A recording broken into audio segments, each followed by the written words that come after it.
Hey guys, Aaron Wilson here, back from Los Angeles, red-eye flight, delayed, land early this morning, and checked on a tip I got yesterday about Cade Stover, who was in a walking boot. He got injured on the final drive of the game, and the hard luck continues for the Texans. I reported with multiple sources, he broke his foot. He is out indefinitely. Normally a broken foot is at least short-term injury reserve. We'll see if it becomes a season-ending injury. I do not know at this point if that means his season is over, but he is out indefinitely, I'm told. So we'll see when Cade can get back out there, if it's 2026 or if it's at some point in 2025. What that leaves the Texans with is another personnel mini crisis because they were only having two tight ends active against the Los Angeles Rams in Dalton Schultz and Cade Stover. So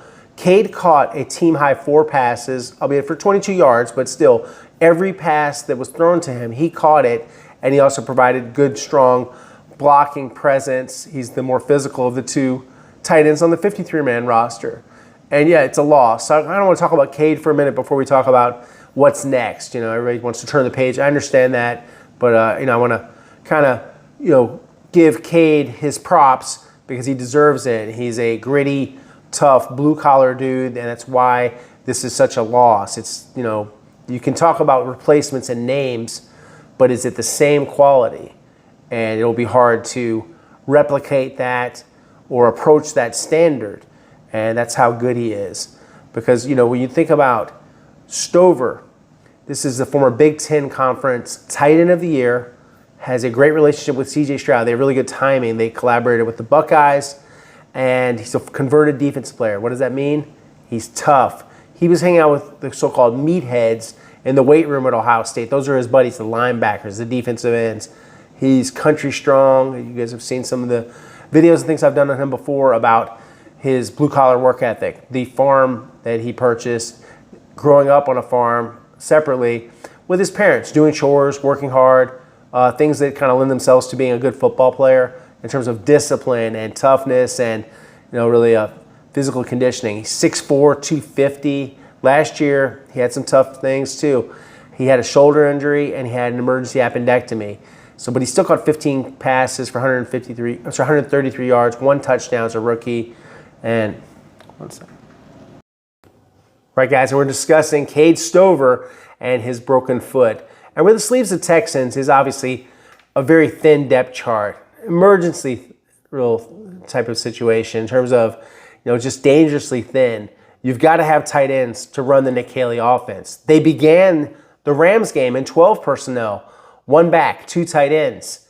Cade Stover starting. I consider him a starter. He was a starter. This is a lost starter. So that's not good. And like Nick Caserio said of Cade Stover, elite, tough, and hard-nosed players they had in the Ohio State program. Said one of his favorite players in the draft. They sent him to a 4-year, $4.758 million deal, $1.189 million signing bonus. They were really counting on him. And so now, without him, this is where they're at. Harrison Bryant has been, like a total of 100 catches. He's a former Cleveland Browns 4th-round draft pick. He's capable. He is more of a pass-catching tight end than a combo blocking tight end, but I think he could do it, and they could up him from the practice squad, and I expect that if they do an injury reserve, that he could get that spot. Another thing they have working in their favor is Jakob Johnson, who played fullback, was elevated for the last game, and I think he'll be involved as well in the blocking as a perimeter blocker, moving him over there from fullback. And so that's something that they have some flexibility with. They can also, if you want to go with one more body, you can elevate Luke Lachey, Iowa tight end, 7th-round draft pick that's on the practice squad. Big body, big blocking type kid, and I could see him getting in the mix too. Of course, they're being inundated with, a lot of people wanting to have their players either try out or be signed. Those are agents, trying to, when they hear about the job, trying to get, their guy placed. And so far, I haven't heard anything on, say, a Gerald Everett. Doesn't sound like Jordan Akins is going to play football at this time, so no reunion with Jordan Akins in the cards. So we'll see what they do and how they go forward. But I think the most obvious answer usually is the right one. So Harrison Bryant, who they acquired in the trade with the Philadelphia Eagles for John Mechie III, and then some combination of also having a Jakob Johnson, perhaps a Luke Lachey. Remember, elevations is not signing to the 53-man roster. It just means you're elevated for that week. But I think Bryant was brought in here with the understanding that he was going to eventually be on the active roster. You know, they traded a player that was, pretty good to have him here. So that's where they're at. Next question. Jake Andrews is having an MRI today on his foot injury. So they are bracing for potentially bad news. It is not confirmed yet what the outcome of his MRI will be. So, but obviously when you're carted off the field, it's never good. It's, usually a negative situation. So it's not just one starter potentially lost. I've definitely lost in Cade Stover's case, but it could be two starters. And the offensive line already injury riddled at the start of the season. I know I'm full of bad news today, but they allowed on 42.1% of the dropbacks per next gen stats pressure on CJ Stroud. 3 sacks, 1 sack is definitely on CJ. Another one, Ariante Ursary just got trucked by Byron Young, bull rushed into the backfield and gave up that sack. And then there was one, I thought it was kind of like an assignment thing. There was an overload blitz by safety Leland McCullough, and that affected the calculus and the math on simple math, but they're bringing 5. We need to have 5 blockers. You can't, you get outnumbered in the numbers game sometimes. That's what teams do to try to force the action. And so the Texans are an overhauled offensive line. They're new. I think that if Ed Ingram had been able to play, which is how they prepared, then Ariante Ursary was more comfortable at left tackle. I think going back to right tackle, I don't know if it threw him off, but it wasn't a great performance, his debut. I thought Titus Howard had a good game at right guard, if you want to look for a positive. And Jared Patterson held his own when he went in the game as the replacement, and he's probably the replacement going forward for Jake Andrews. We'll see. Again, I'm not reporting anything yet. I'm just reporting what I know. Foot injury, per D'Amico Ryans, MRI today, awaiting results. And so this will probably post before we have that definitive Andrews update. But I just want to kind of give you guys the latest information on what's going on with the offensive line. And as D'Amico Ryan said, the offensive line was the offensive line. They had 5 guys to put out there. They were up. Unfortunate injuries. Shuffling had to take place. Nature of the league, guys go down. You have to move people around. You don't complain about it. You show up and get your job done. They didn't complain about it, but whether they got their job done, is a little more debatable. I think the offensive line is still a work in progress. And I did not expect it to be lights out in the first game. I think anyone that thought that was probably having an unrealistic expectation or just banking on hope or maybe going too much off of the optimism expressed by the line. What do you want these guys to say? We can't get it done. We're defeatist. It's let's just give up. No, these are competitive athletes that are, in some cases, outstanding football players. So do you think they want to back down to anything? No. Jared Verse, and I'm as much, guilty is the right word. I talked about Jared Verse a lot because of what I saw with, how good he is. One second.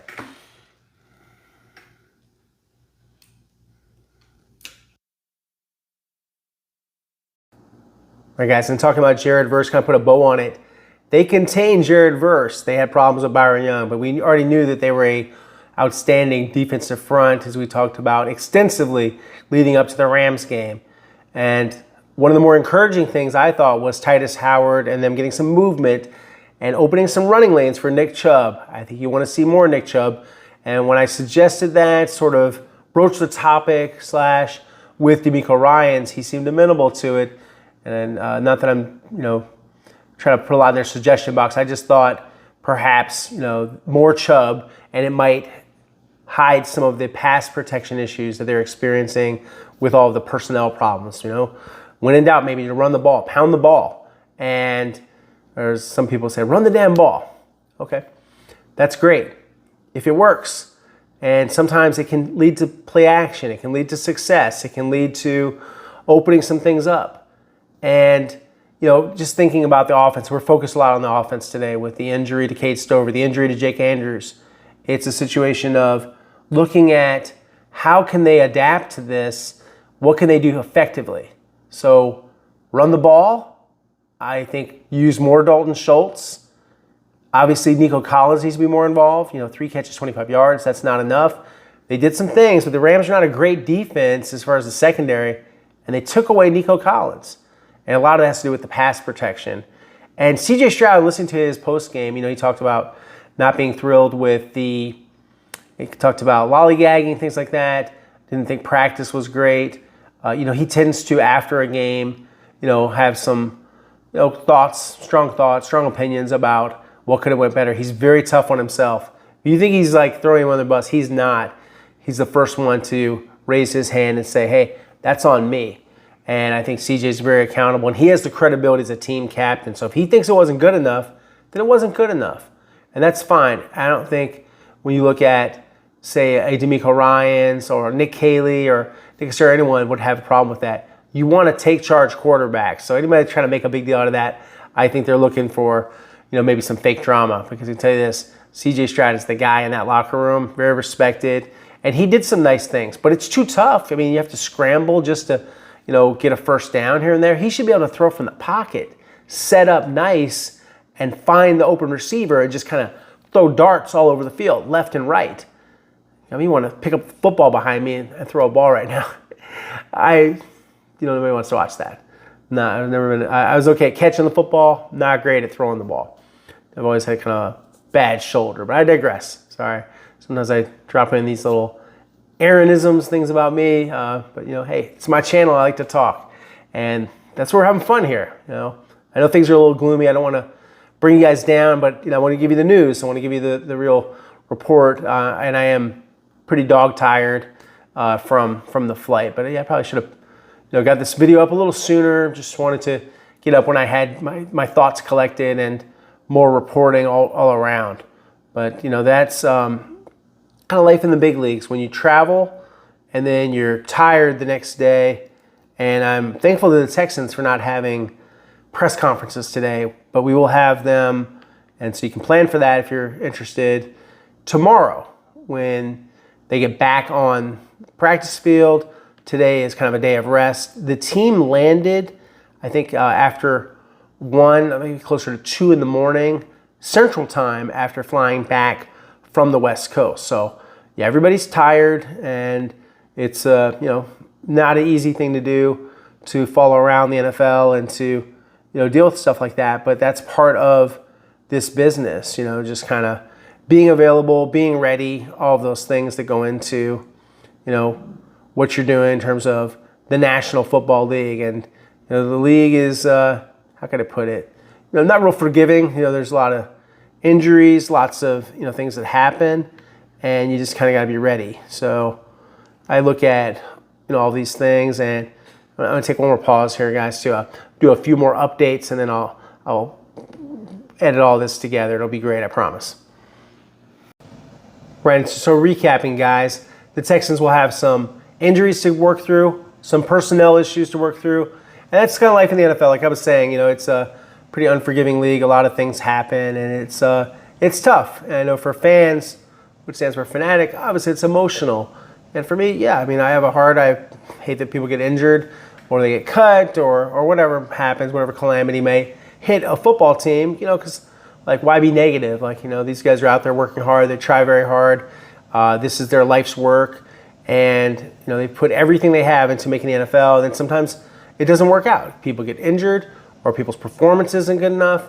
All of those things are possible. But, my job is to keep score and to try to get the information right, and of course first. So that's what you try to do. That's always the goal, and try to do it the right way. And obviously a lot of this is a relationship business. So, a lot of these guys in the locker room, do we hang out together? No, but there's respect, mutual respect.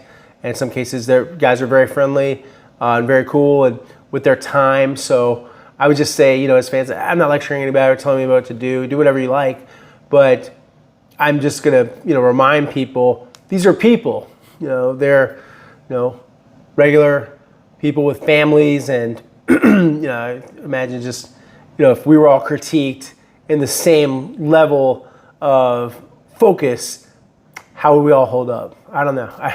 don't know if I didn't necessarily would love that. I've been critiqued or written about or talked about before, and what I try to do is have a thick skin. So, and that's what the players try to do, and I think it's a good philosophy for anybody, whether you might be a mildly public figure or somewhat public figure, or like someone like me that doesn't really, I'm behind the scenes, but my job sometimes does mean you're out there taking some arrows, and that's fine.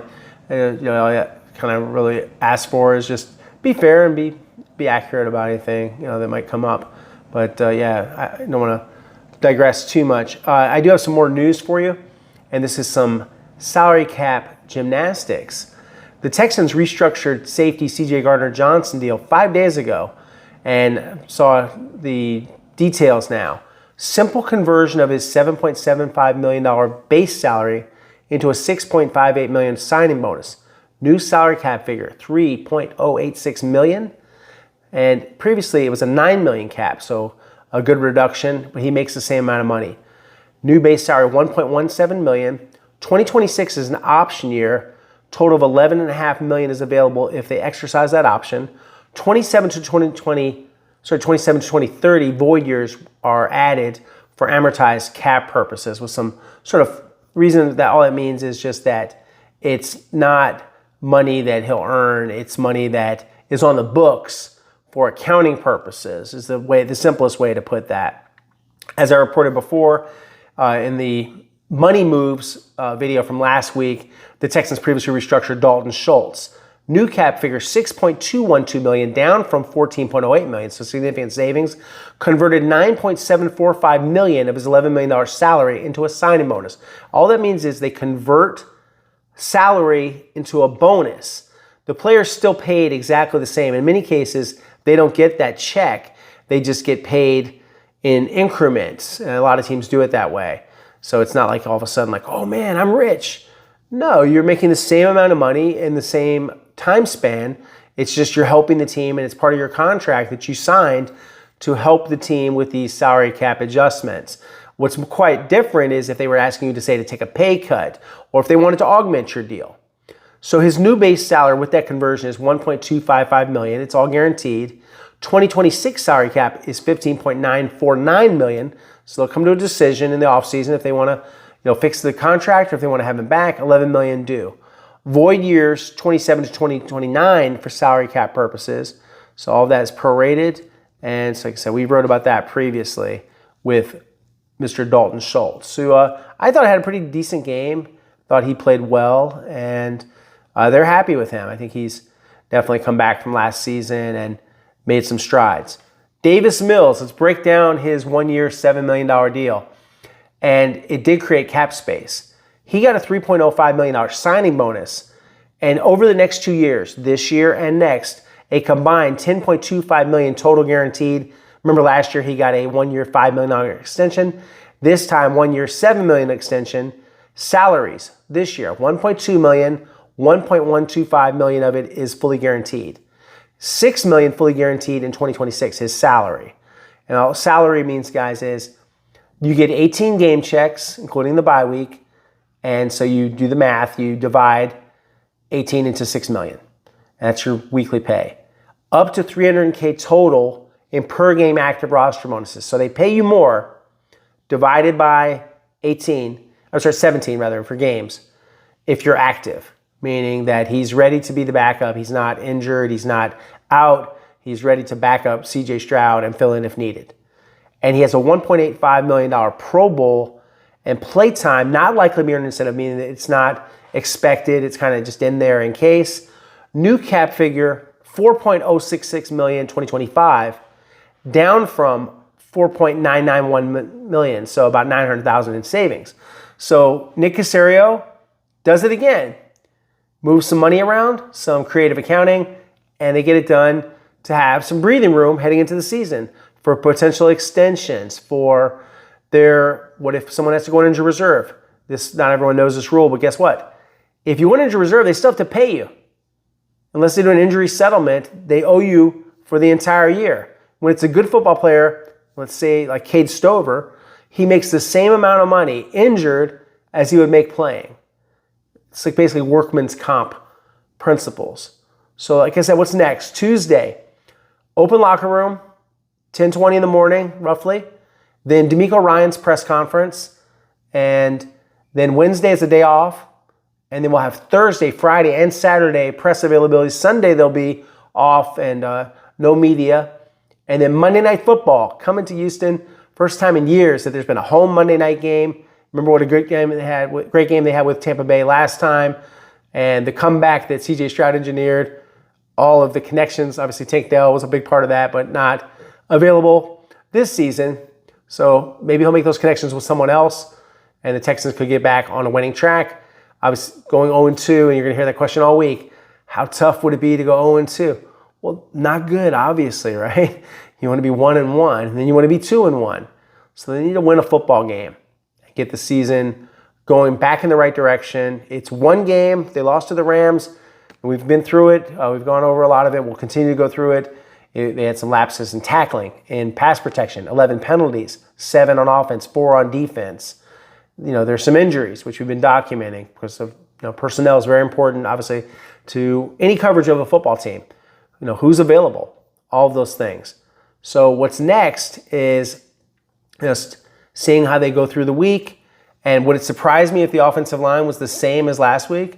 No, it would not surprise me in terms of last week, meaning like how they finished the game. That might be how they have to go with it again. But we'll see. We'll monitor that all week and see if there's any more updates to do on that. I'm sure we will. And we'll delve into performance and who's going to be out there. We'll see if Ingram is able to do more in practice. He's limited. Doesn't look like he's feeling too great. And, hopefully he can get back out there because I think having him at right guard and having Titus Howard at right tackle and Arion Street at left tackle, probably their best configuration. And then Jerry Patterson is the obvious candidate to be the center, and to backups. And you know what it means when they don't play you. It means they don't think that you can help them at this time. So, if you're not playing, I think actions speak loudest, right, guys? So I'm saying a lot of words, but the action that speaks the loudest. That's what means something. It means more sometimes than what people say. It's what they do. All right, guys, that's my little mini homilies for the day and little things I want to throw in. But thanks for listening. Please watch, like, subscribe here on the channel. And also watch me on Twitter and X at @AaronWilson_NFL, Instagram, AaronWilson7128. Of course, on television with Randy McElvoy and Nick Mantis at KPRC2 and www.click2houston.com. Please bookmark our Texans page, absolutely free of charge. Check us out, and I promise we'll give you all the coverage you can handle. Lots of articles, lots of updates, photos, embedded videos, all of that good stuff. Guys, thanks so much. Talk to you soon.